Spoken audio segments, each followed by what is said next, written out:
the beginning, I would say maybe it is not a project, but we are now as an organization and we run many projects at the same time. Sometimes nothing. But and this is actually maybe the second project that we did, that where we are right now, even if in a new location. So the first project that is a project is in Vårby Gård in Huddinge municipality. But we started more as an initiative before we had a project or like a commission. And we read in the architecture report or architecture press, let's say, a lot about the skateboard parks, which looked really cool in the concrete with like smooth forms and shapes, and that was sort of in Sweden, a new public space where people could skateboard and hang out. At the same time, there was statistic coming out that these type of parks were mainly up to 90% in the reports used by men or boys, which is of course not a problem, and they should definitely have somewhere to hang out. And me myself did actually some skateboard when I was younger, so I would have been one of those girls who were there. However, we knew of course that there are girls doing active things and they maybe want a public space as well. So we were just thinking freely, like what type of space would be maybe more used by girls, even though of course it should also be open for anyone. And we thought about dancing as an activity that has throughout history attracted young girls especially a lot, and especially today with the TikTok and these things. But a lot of the courses are quite expensive, and it's sort of moved indoors a lot. And at the same time, sort of we were thinking about this building typology called Dansbana, a Swedish and Northern European phenomenon happening throughout many years, mainly maybe the sort of peak period was 20s to 40s, when there was these dansbanas built in all small cities and villages all around Sweden. And a lot of the girls that we met in our initial research that we did, say before we had a commission, we were dancing out in the streets with girls and trying out different public spaces. What type of space do they want to dance in? I mean, it's not obvious that the most open space is the best or the most pretty space is the best. It could be different opinions from different, of course. And those girls, at that time we met girls maybe 13 to 19 years, so like teenage girls. They did not have a relation to this sort of term, dansbana, because it's those who are still there. The traditional dansbanas are now maybe more used by young people, old people, sorry, even though they were used by young people when they were first built. So we thought now when they don't have this relationship, maybe it's time to update this building typology. So we were thinking like, okay, but if we would do a public space for dance today for the young girls, what type of space would that be? What would they need? I mean, the traditional places were mainly built of wood. They sometimes had a roof, sometimes not. Usually they would have sort of orchestra deck a little bit higher up where the live music and the musicians would be standing. And as the sort of norm for how to move around this space, it would be for the girls to wait to be asked out to the dance floor before they were dancing. Whereas today, of course, the girls are so much more open and they they can dance themselves. I mean, there are so many different types of dances, like international, all from all cultures. It's not only about steering dances. So we thought that those spaces, they should have.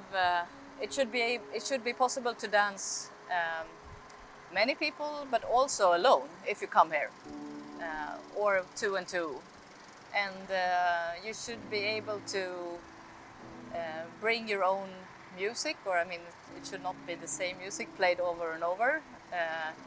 And we also thought that most girls in the teenage years, they would have a phone. In Sweden, they would have a phone today, a smartphone. So they can connect through phone. So there, in those spaces that we built, there is always an interactive sound system where you can connect through Bluetooth and play your own music. And this is also, I don't know if it's interesting for your research, but in Sweden there is a law that if you play music publicly, you have to pay a small fee to the musicians, which is of course great for them to earn money.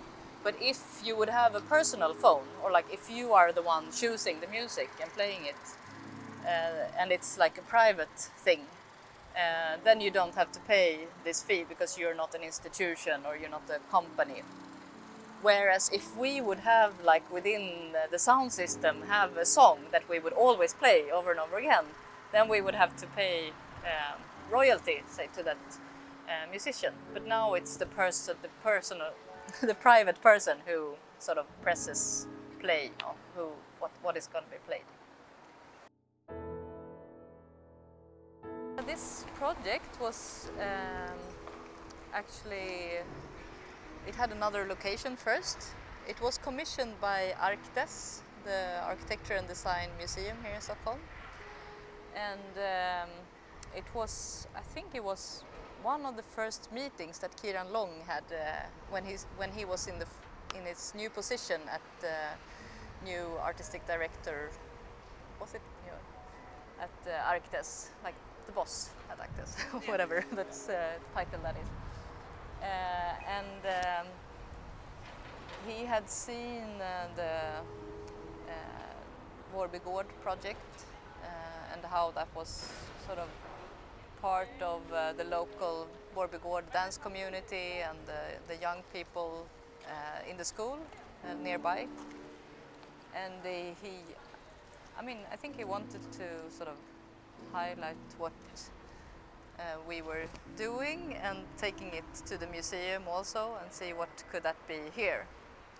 And we were of course thrilled and happy about that he asked about us to make a project there, but we were also a bit confused because we had really thought we have sort of made the guidelines for what we were going to do, and we said like, okay, we're going to work with young local girls from the neighborhoods, and then we were going to do permanent places, no pop-ups or like small things that could move around, but it's really about if you sort of make a place for dance, it should also stay. So if you know that if you've been there, you can come back, and it's sort of, we thought that was really important, that it was also a permanent sort of, it had a permanent character to it. Of course, you can discuss what is permanent and what is temporary in architecture, but no like one season pop-ups, we thought.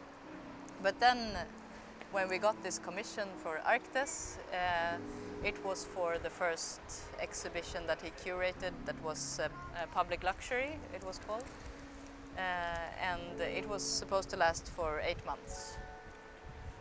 And then it was at the museum island, Skeppsholmen, where there are no local young girls living because it's mainly museums and institutions. So we were a bit confused also, like we wanted to say yes, and we did, but we also had to sort of reframe what type of space we wanted. So already when we started designing it, we thought that it could have another second life somewhere else. And we were in contact with Folkets Hus in Bagarmossen and some other institutions to think and look at a good place to place it afterwards. And we really wished to have that place already when we did the design for Arctis, so that it could also be place specific for that place, if that is possible, to make it for two places at a time. But however, there was no sort of agreement settled anywhere, so we designed the place basically for Hiroba, where we had discussions with two organizations, that is dance organizations, that is just by around the corner from Arctis. One is MDT,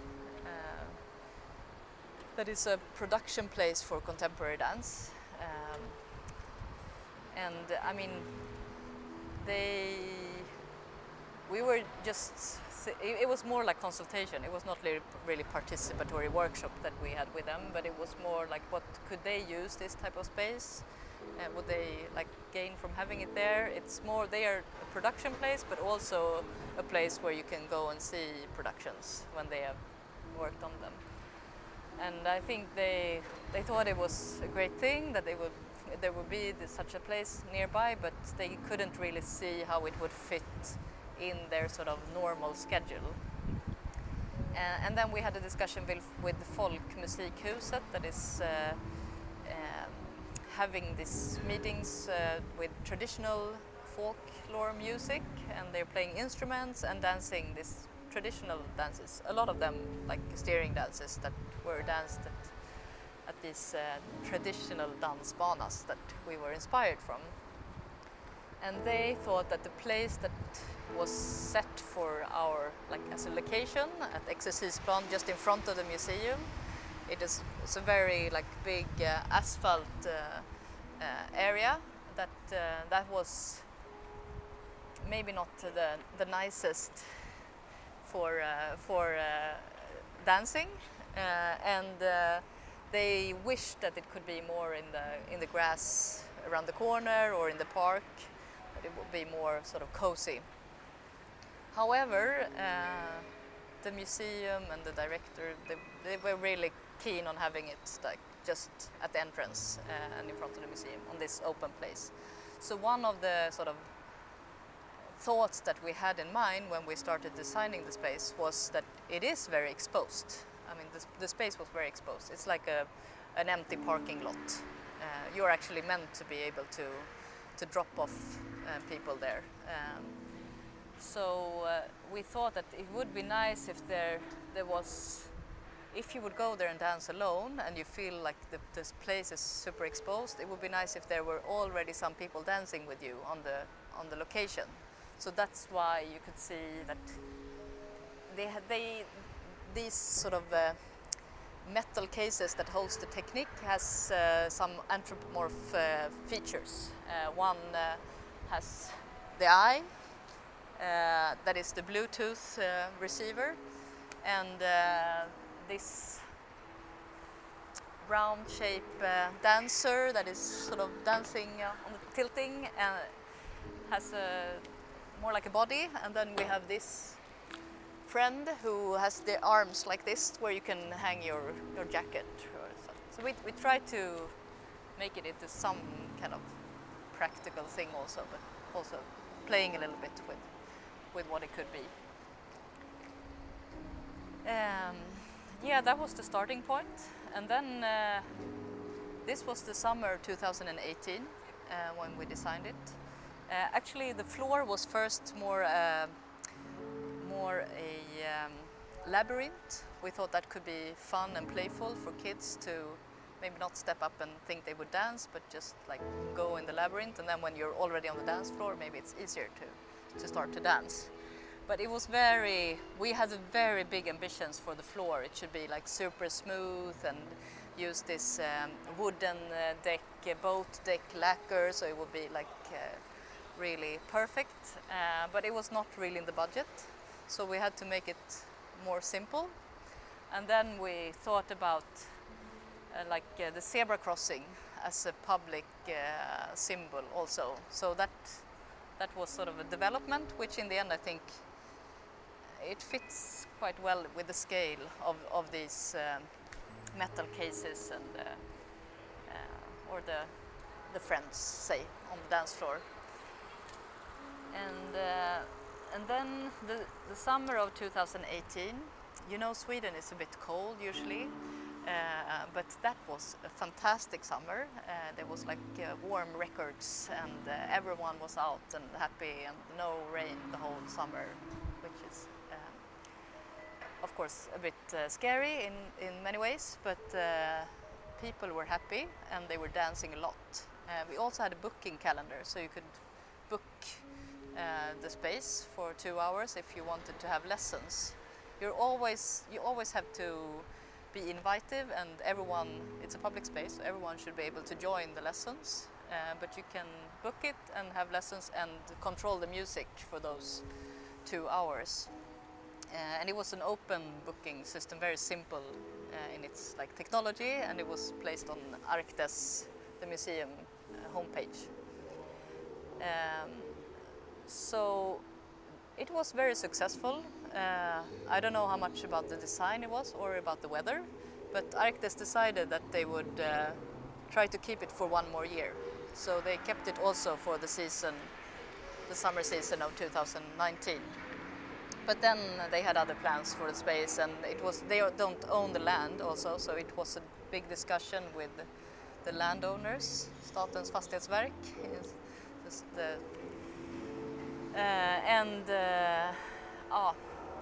we could keep it on the island, but on another location where it was somehow very shady, and we also had to sign that we would take care of it.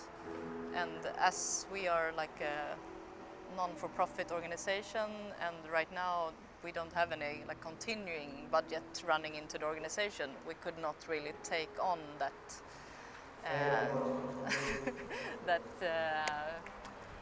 we could not say that we could do that. So we took care of these friends for a little longer. They were standing on a friend's backyard, like 3 outdoor friends, but they had to take away the floor. It was also quite torn because there was no roof like we have here, the natural roof, but the bridge roof. Then we got contacted by Stockholm stad and Hiroba, it's a person at Trafikkontoret. She is running a lot of this more temporary pop-ups and like trying to make especially the waterfronts more attractive and more for social life, say. She thought maybe we could install it here, and we said yes, it's a really good idea. We came to see the space and we thought it fit perfectly. We made a collage that looks quite exactly like like it looks today, and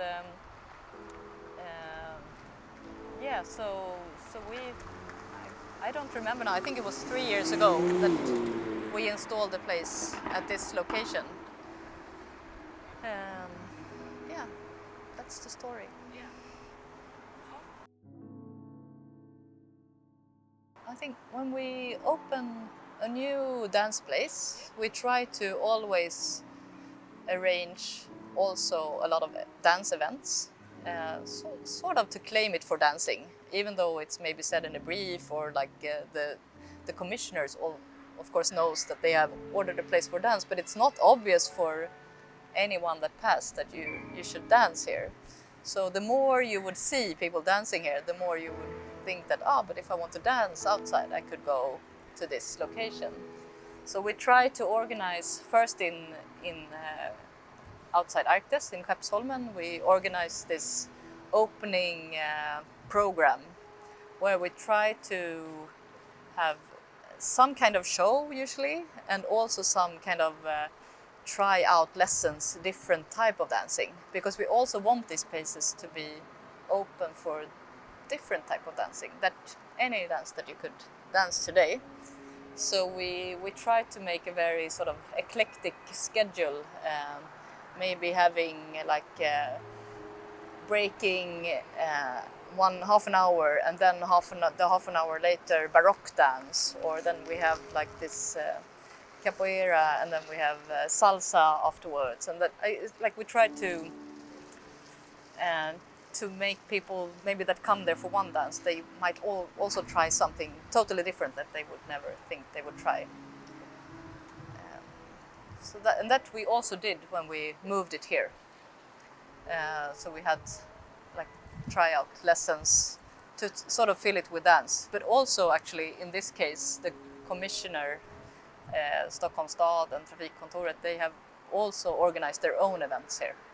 So they had also an opening. So I think it was very successful in that case. And then I also know, because this is so close to the city, it is still the closest one now to the city center that we have designed, except from when this was located in Michaëlsson. But a lot of the dance organizations and the local dancers, they know about this. So it's quite often I see on Instagram that, they have been here dancing. So I think it works also because of that.